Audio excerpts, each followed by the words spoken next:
Hey everybody, welcome to Stacked. It's Geek Trivia. It's Tuesday night. Means we're going to do some trivia here tonight. Welcome to everybody. As always, there's some rules and we're going to go over real quick. 4 people to a team at most playing trivia. If you got more than that, that's cool. Just one of the people can't talk the whole time. No using your phones, no calling out for answers onto the street. Anybody can ask the bartender for an answer. Everybody gets one time of doing that if you want.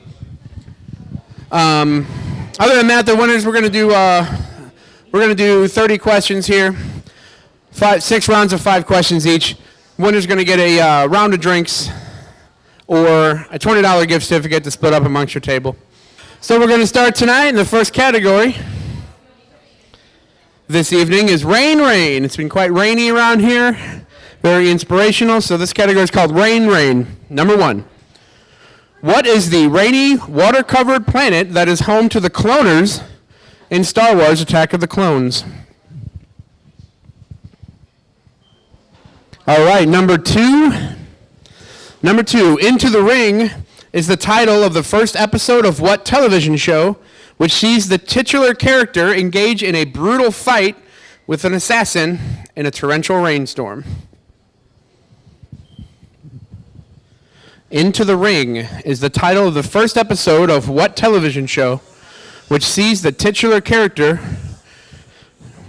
engage in a brutal fight with an assassin in a torrential rainstorm?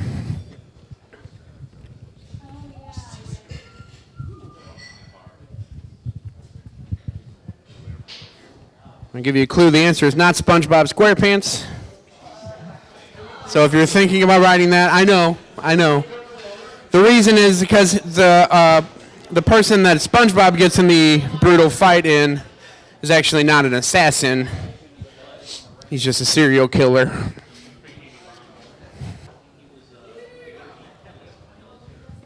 All right, number 3. Number 3. What actor is notably wet from rain or other water sources in several of his films' fight scenes, including Blind Fury, Lady Hawk, and what is probably his most famous role in a very notable scene from another film? What actor is notably wet?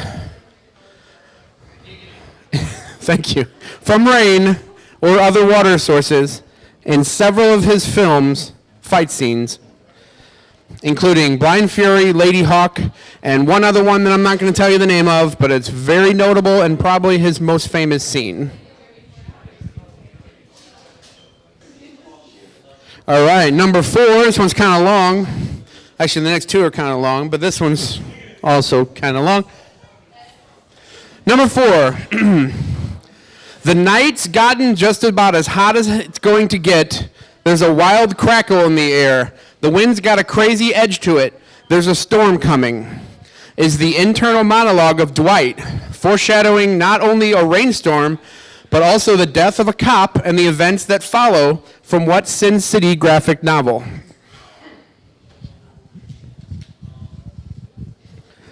The night's gotten just about as hot as it's going to get. There's a wild crackle in the air. The wind's got a crazy edge to it. There's a storm coming. Describes both an upcoming storm and an upcoming series of events. And it's from what Sin City graphic novel?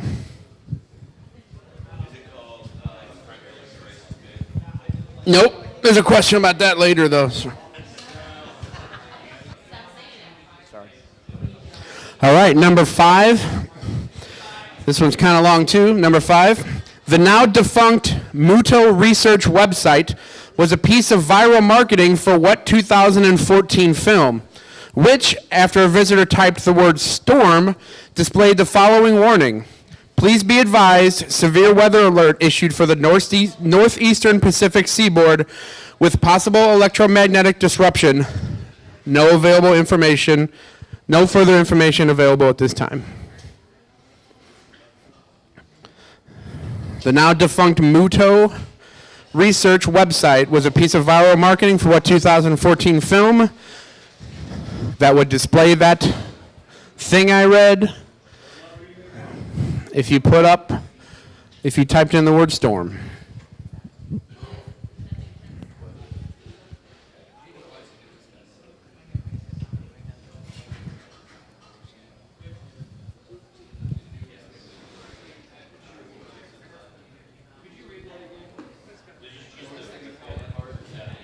The quote part is, please be advised, severe weather alert issued for the northeastern Pacific seaboard with possible electromagnetic disruption. No further information available at this time. All right, the next category tonight, the next category is go away. Go away. This is just going to be about going away. So number 6. What is the name of Arya Stark's direwolf that she chases off by throwing rocks at it to avoid its execution? From Game of Thrones. I was going to walk slower, actually. I didn't know you were behind me. I would have deked a little more. All right, number 7. Number 7, the Illuminati, a group of super important characters, took it upon themselves to banish what Marvel character, believing the Earth to be better off without him. The plan turns out to be a bad one, since eventually he returns far more powerful than he was when he left. Number 8, the spirits from what 1979 haunted house film tell a priest in no small words to get out? The spirits from what 1979 haunted house film tell a visiting priest, in no small words to get out? All right, number 9. Number 9, speaking of Get Out, what director's horror debut of the same name has grossed over $160 million and has a 99% freshness rating on Rotten Tomatoes? Number 10, what apprentice of Anakin Skywalker was removed from the Jedi Order after being framed for a slew of killings, only to have her name cleared and invited back, an invitation she refused, telling the Order to go fuck itself? What apprentice of Anakin Skywalker was removed from the Jedi Order after being framed for a slew of killings, only to have her name cleared, get invited back, and then she told them to go fuck themselves? All right, the next category tonight, watch on before the break here. The next category is called What's the Part? I'm just going to name some actors' names or actresses' names. I'm going to name 3 names, and you're going to tell me what role they all share, what character they all played. Okay? All right. So number 11 is George Clooney, Kevin Conroy, and Will Arnett. All right, number 12. Alec Baldwin, Ben Affleck, Chris Pine. Alec Baldwin, Ben Affleck, Chris Pine. All right, number 13. Number 13. Lena Headey, Amelia Clark, Linda Hamilton. Number 14. Errol Flynn, Carrie Elwes, and Russell Crowe.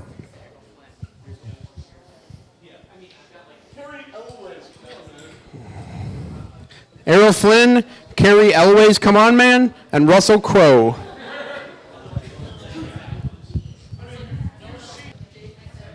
All right, and then number 15, the last one before the break. Luke Evans, Adam Sandler, Leslie Nielsen. Luke Evans, Adam Sandler, Leslie Nielsen.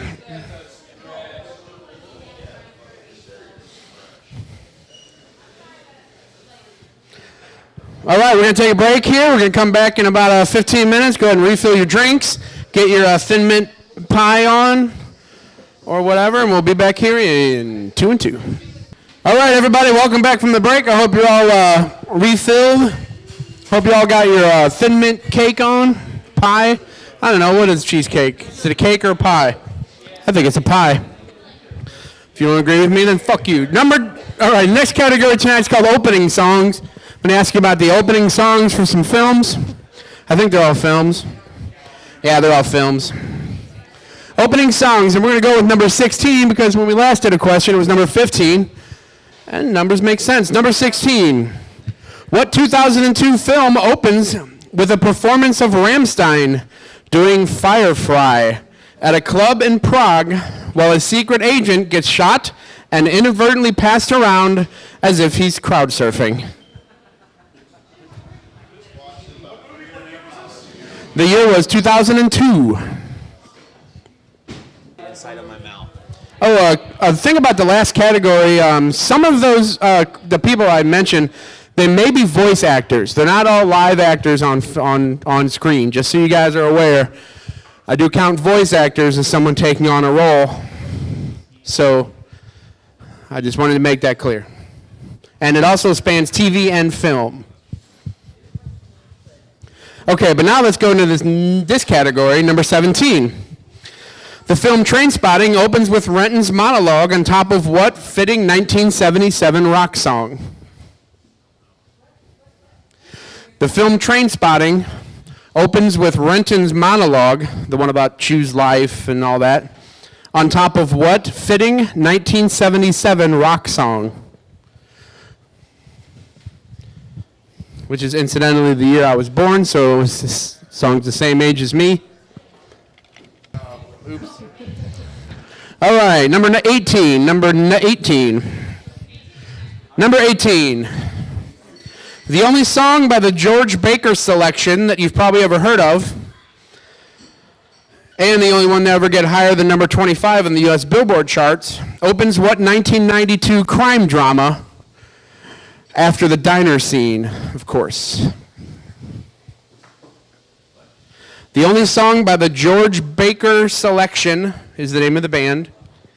To get higher than number 25 on the U.S. Billboard charts, opens what 1992 crime drama after the diner scene, of course. All right, number 19. Number 19, Rosie Perez dancing through the New York streets to fight the power by Public Enemy opens what 1989 film? All right, number 20.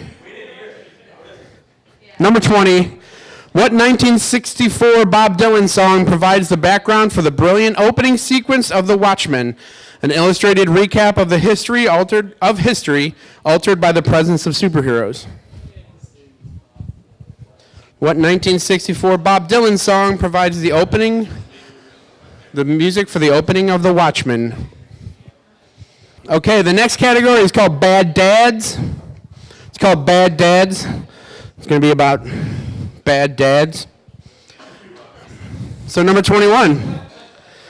Number 21, William Hurt plays a bad dad who misses his son's science fair, ignores his rebellious daughter, and then misses family dinner, all for the sake of saving humanity, in what 1998 sci-fi reboot? William Hurt plays the bad dad who misses his son's science fair, ignores his rebellious daughter, and then misses family dinner, all for the sake of saving humanity, in what 1998 sci-fi reboot? All right, number 22. Number 22, John Winchester's sons carry on his father's legacy of hunting and killing monsters, leaving a trail of bodies behind them in what television show?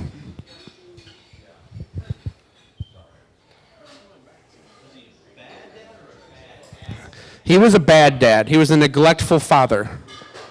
Number 23. Which of the friends from the show Friends' father abandoned his family to pursue a career as a drag performer in Vegas, while his mom focused more on her erotic fiction efforts? All right, and number 24, Bad Dads. Who plays the alcoholic, drug-addicted ultimate bad dad from Showtime's Shameless? Number 25. Hey, didn't we used to have a kid? Is asked by Robin's disdainful hippie parents in what Frank Miller graphic novel? Hey, didn't we used to have a kid? Is asked by Robin's disdainful hippie parents in what Frank Miller graphic novel? All right, the next category. The next category is called By the Numbers. So I'm going to ask you some questions that are going to be number related, and you're going to have to write these down and do some math and give me a number. So if I would say, for example, you can use the back of your sheet. If the question was, for example, the original number of the Justice League members times the number of Teenage Mutant Ninja Turtles, that would be 7 times 4, so then your number would be, anyone? Close enough. All right. Now, all of these answers too, one caveat, they're all going to be whole numbers. There's no decimal points or fractions or anything like that. All right? All right. Number 26. Add all of the years of all of the Star Wars original trilogy release dates, just the year. So take the years that the 3 original Star Wars films were released and add those up. So if one of them was 1912 and one was 1914, then it's 1912 plus 1914. You'll get something, 38 something, 3826. Add those 3. Oh, come on, it's not hard. And then divide it by the number of Silverhawks from the cartoon of the same name. Add the years of all the Star Wars original trilogy were released and divide it by the number of Silverhawks from the cartoon of the same name. I'm going to go ahead and go to number 27. You guys ready? Everybody ready? Number 27? 27. The number of titular Ronin from a 2013 film times the number of titular samurai from a 1954 film. Are we multiplying? What number is this? This is number 27. Dana? The number of titular Ronin, not the number of Ronin titulars. The number of titular Ronin from a 2013 film times the number of titular samurai from a 1954 film should get you a number. Number 28. Number 28, the call sign number of the Starship Enterprise, so the number that comes after NCC, minus the number of episodes from the original series. No. The call sign number from the USS Enterprise minus the number of episodes from the original series. Number 29 is where worlds collide. Ready? Number 29. The number of all of the members of the Three Stooges, which is not 3, all of the people that were part of the Three Stooges, times the number of original Pokemon. This question is where we celebrate diversity among our teammates. The number of all the members of the Three Stooges times the number of original Pokemon will get you a number. Okay, now, number 30, the last question of the night. Thank God, am I right? Number 30. The number of beers you get in the domestic drink special bucket times the price of the domestic drink special bucket. Number 30. Yep. I know no one's ever bought it. And this is the only one you can't get help from the bartenders on in this one. All right, guys, let's grade these shits. We're going to go through one at a time. As always, if you have something that you think is funny, go ahead and scream it out. If you know the right answer, you scream that out too. So number 1, the category is Rain. Number 1, what is the name of the planet that the cloners live on in Attack of the Clones? Camino. El Camino. That planet is a party in the front? Never mind. All right, number 2, Into the Ring is the title of the first episode of what TV series? Daredevil. Number 3, what actor is notably wet from a bunch of different things in fight scenes? Rutger Hauer, including his most famous and notable scene in Blade Runner. Number 4, what is the title of the Sin City graphic novel that guy said that stuff from? The Big Fat Kill. The Big Fat Kill. Yeah. You can get 0.1 points. All right, number 5, the Muto Research website was a piece of viral marketing for what 2014 film? Godzilla. Godzilla.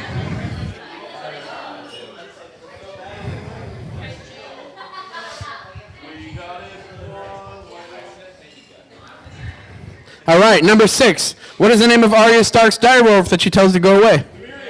Nymeria. Nymeria.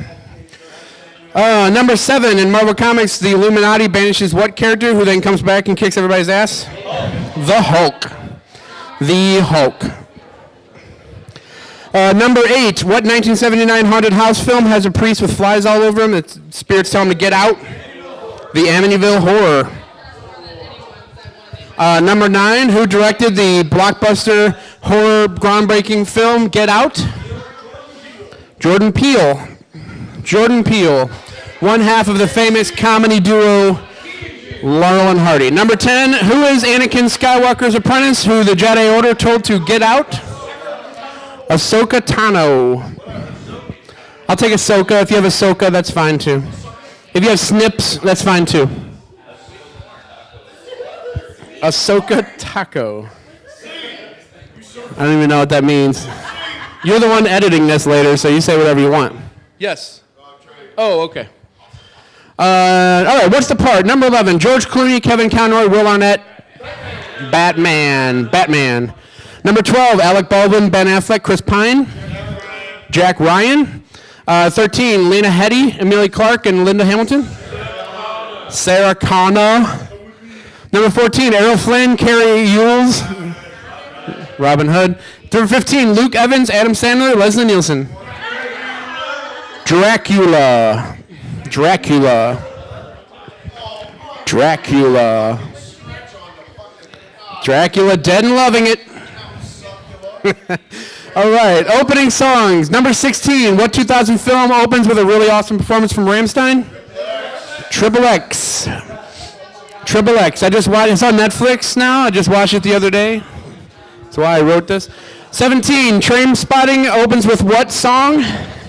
Lust for Life. Lust for Life. Got a lust for life. All right. Number 18. What's the only song by George Baker's Selection you've probably ever heard of and opens up a movie? I'm sorry. What's the movie it opens? Reservoir Dogs, and the song is Little Green Bag. Reservoir Dogs. Reservoir Dogs, all right. And finally, oh no, Rosie Perez dances through New York streets to fight the power in what film? Do the Right Thing. Do the Right Thing. And then what 1964 Bob Dylan song provides the opening sequence to Watchmen? Times They Are A-Changin'.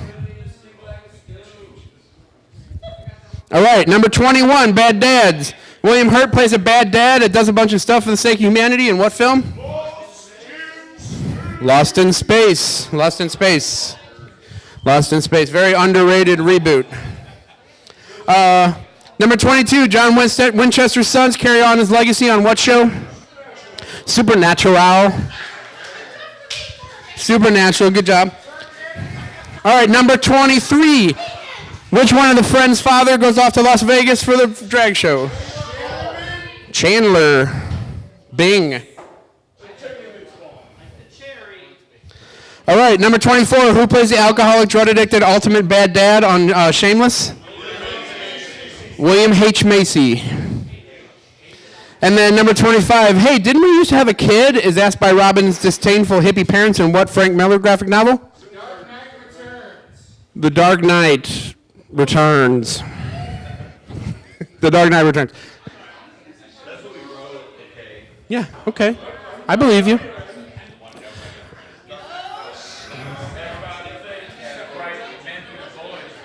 Okay. So I'm going to go ahead and read through these ones by the numbers. All right, so I add the years of all the Star Wars original trilogy years and divided by the number of Silverhawks. That's going to be 1188. That is 1977 plus 1980 plus 1983 divided by 5. Divided by 5. Yeah.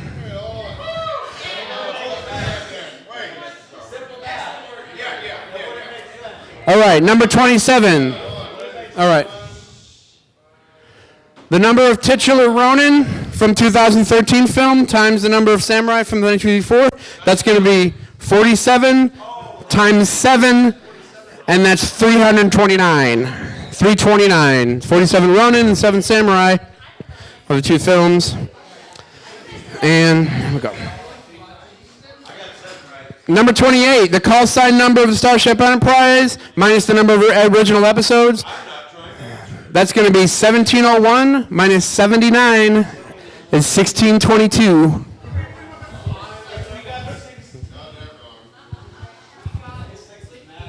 All right. Number 29, number of all the members of Three Stooges times the number of original Pokemon. That's going to be 6 times 151. 329. I'm sorry, 906. 906. 906. There was Larry, Mo, Curly, Shemp, Joe, and Curly Joe. Joe and Curly Joe.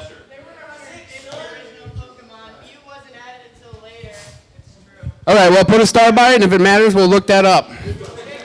I have to say, overwhelmingly, 151 was what I saw on the research. Shut up, put a star by it, shut the fuck up. Number 30, finally. How much is the beer special and how many beers you get? 72. You get 6 beers and it's $12. All right, you guys, we have a winner tonight. And that winner, I can't read the name of, what's it say?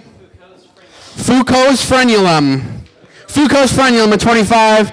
In second place, we have High School Musical 4. It's Time to Stop. I was gonna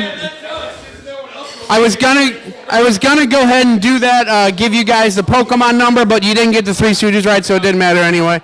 But good attempt anyway. Thank you. All right, thanks everybody for coming out. Congratulations to the winner in second place and third place and fourth and fifth and sixth, because that's all we had. And we'll be here next week when